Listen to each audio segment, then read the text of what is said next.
Well, Bruce, the role of father is actually a role that has lots of roles within it. So what can the Families Commission do to help Kiwi dads? Well, I think it's probably firstly recognising the role of the father as a vital part of family.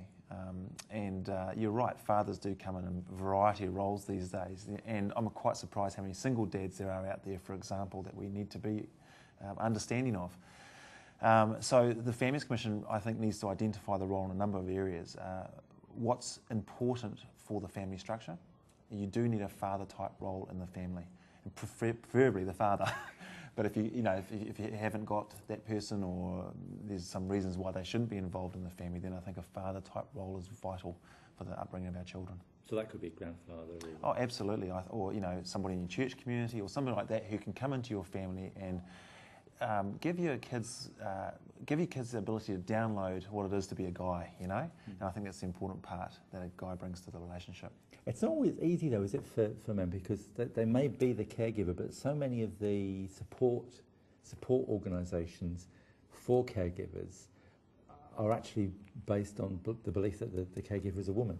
That's probably a reality of our society. And what you would have seen as much as I have is that society is moving so fast and changing so much. Even the role of a parent has changed dramatically compared to what it was 20 years ago. Most parents are both working, really struggling to keep food on the table and pay the mortgage and all those sorts of things, where typically 20, 30 years ago you would have a caregiver at home, probably permanently. So the whole society is changing, and it's up to us to not... I think we've got two challenges actually, Alan. I think number one is there's nothing wrong with actually having a caregiver at home, and we should try and find ways to encourage it.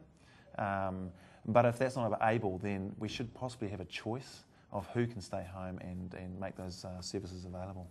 So what can the Commission do to help Kiwi dads? Well, I come back to that recognition thing. I really don't think fathers are well recognised in a lot of what the attributes they bring to the table in the family.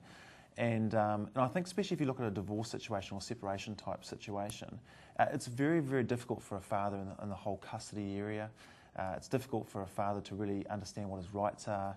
And I think we need to actually bring it back and actually recognise that even though your life has changed through divorce or separation, the role of a dad in the family is vitally important. It's vitally important to your daughters because they model off the type of guy the dad is, and it's vitally important to the sons to know what a man can be.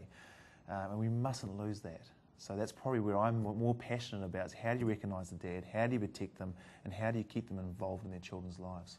Okay, well, let's go on and talk about the study that the Families Commission's carried out called Supporting Young People's Relationships. Yes. Tell us a bit about what you found out. So this is the one where, it's kind of a twofold thing really. It's really the study that came out in the press release a couple of weeks ago was really the whole aspect of young people watch what you do. You've got kids, haven't you? No. Yeah. So have I. And so I'm ever aware that my children are watching me, and I think there's a way that we model our relationships that can teach young people how to model their relationships. And again, it comes back to that whole thing. I think relationships are so disposable today. It is easy to walk away from something. If you look at a marriage, marriage statistics last year were over 10,000. I mean, it's just ridiculous. And so it's easy to walk away from things. So I think it's really important for us as parents to be modelling what a relationship looks like, how you treat people, but ultimately they're going to watch us and how we live that out. How you and I treat each other, how you treat your wife, etc., etc. So is that different to what's being taught about relationships in schools? I just don't think it's a topic that's overly discussed. I mean, we discuss it, just to put my other hat on at Parents Inc., we discuss it with the Attitude Program. We're in 90% of schools and we talk about that sort of thing nationwide. But relationships are, I think, the whole commitment issue and the whole aspect of, and benefits not only to you but also to society and long-term committed relationships like marriage are huge. And I think we actually need to re-implant the thought that it is a vital part for yourself as a person, but also for community of New Zealand. But of course it's not just parents, is it, that they're modelling from, because they've got television and internet. What role does the media play? A huge role. I often say that 10 years ago when I shut the door on my house, the world was a bay. They couldn't get through the door unless they're coming through me. Today, through Bebo, Facebook, TV, Twitter, cell phones, texting, music videos and all that sort of thing, it's a lot harder for a father and a mother to actually keep control of the media. I also say on that though, you're still the parent. So you still have to put things in place at home that protect your children, especially around internet, especially around TV watching and viewing and things like that.